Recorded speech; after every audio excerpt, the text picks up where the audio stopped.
Allahu Allahu Allahu Allah Allahu. Bismillahirrahmanirrahim. Assalamualaikum warahmatullahi wabarakatuh. Alhamdulillahilladzi rasulahu bil huda wa dinil haqq liyudhirahu ala dini kulli walau karihal musyrikun.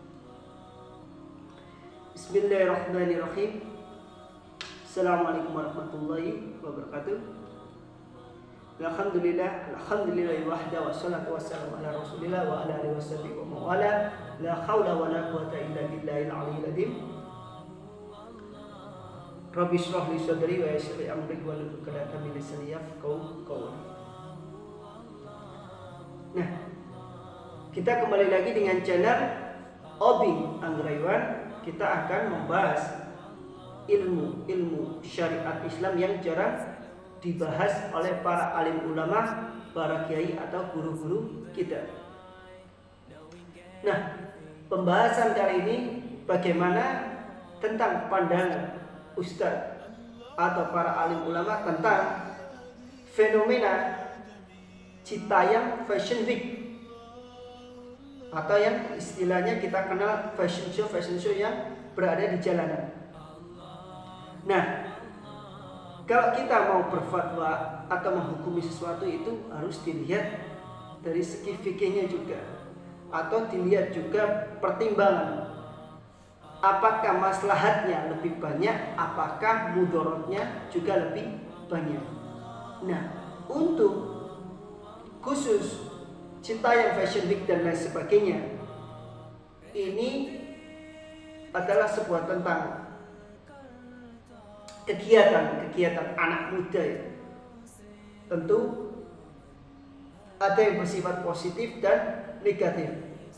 Sekarang kita dilihat saja, apakah kegiatan positif ini memiliki dampak yang besar, memberikan sumbangsi yang besar, memberikan dampak positif yang besar bagi anak muda, ataukah justru sebaliknya memberikan sumbangsi negatif atau stigma masyarakat yang akan memberikan penilaian buruk kepada kegiatan-kegiatan semacam ini. Kalau dilihat dari sudut pandang ulama atau sudut pandang agama syariat Islam, yang pertama saya akan mengkritik atau mengomentari tentang adanya ikhtilat. Ikhtilat itu adalah campur baur antara laki-laki dan wanita yang bukan mahram atau yang bukan muhrim. Itulah yang dinamakan ikhtilat. Karena yang saya lihat dari video-video yang berlangsung itu ada kegiatan yang semacam itu ya. Jadi ikhtilat dalam agama itu tidak diperbolehkan. Karena kenapa? Kita merujuk kepada hadis riwayat Imam At-Tabrani bahwasanya ditusuknya kepala seseorang dari paku atau jarum dari besi, maka itu lebih baik daripada menyentuh yang bukan mahramnya. Jadi kita tahu para jamaah, di kegiatan Citayam Fashion Week atau Surabaya Fashion Week itu dengan Plaza dan lain sebagainya, itu adanya kebiasaan-kebiasaan anak muda atau kebiasaan-kebiasaan mayoritas anak muda zaman sekarang saling bergandengan tangan, saling memeluk, saling menyentuh. Bahkan ada yang cium pipi kanan, cium pipi kiri, itu seperti terlihat biasa, padahal di dalam agama tidak diperkenankan. Tapi inilah akhir zaman para jemaah. Kemudian yang kedua, kenapa kegiatan-kegiatan Citayam Fashion Week ini dapat berpengaruh pada keadaan masyarakat atau memiliki mudarat yang lebih banyak bagi saya? Karena yang kedua ini ada menjadi sarana untuk pemunculan LGBT. Kita tahu LGBT apa? Lesbian, gay, biseksual, dan transgender.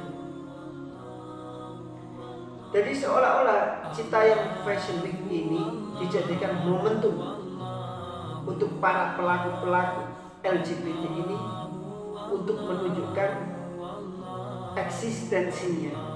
Jadi seolah-olah mereka, para LGBT ini mengatakan kepada dunia atau masyarakat, seperti inilah kita, seperti inilah LGBT, damai. Padahal sesuatu yang buruk itu dapat dibungkus dengan kebaikan. Seperti itu. Ada yang maaf, laki-laki menyerupai perempuan, perempuan menyerupai laki-laki, atau istilahnya yang dikenal masyarakat banji waria. Kemudian yang ketiga, menjadi sarana tontonan aurat-aurat yang seharusnya tidak ditampakkan di situ, akhirnya ditampakkan dengan mengatasnamakan fashion. Ingat, untuk sebuah hukum masalah berpakaian, Islam juga mengatur para jamaah bahwasanya di dalam Islam itu untuk batas aurat laki-laki, semua ulama sepakat tidak ada perbedaan pendapat antara pusar sampai dengkul atau lutut. Kemudian kalau perempuan, yang paling agak ringan itu di madzhab Imam Abu Hanifah, bahwasanya wajah, telapak itu tidak termasuk aurat, atau tangan ini juga tidak termasuk aurat. Tetapi jika kita merujuk pada Imam Syafi'i, Imam Ahmad bin Hanbal itu ketat sekali dalam batas aurat wajah. Bahkan salah satunya harus mewajibkan cadar.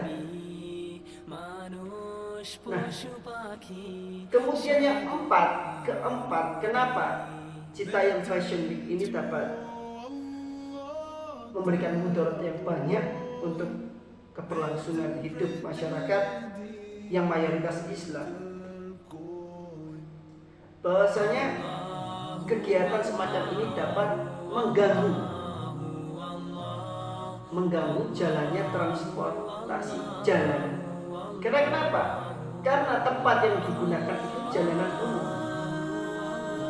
yang notabene adalah, kita tahu ya, jalanan umum itu adalah jalanan utama yang dipakai untuk lalu lintas alat transportasi.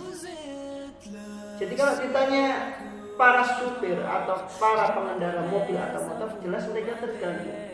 Itulah kenapa Citayam Fashion Week atau Tunjungan Plaza Fashion Week Surabaya dan lain sebagainya itu banyak mudaratnya.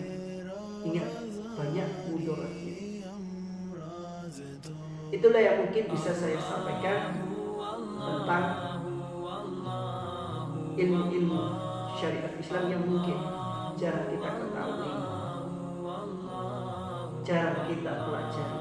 Semoga apa yang saya sampaikan dapat bermanfaat. Saya akhiri, wassalamualaikum warahmatullahi wabarakatuh.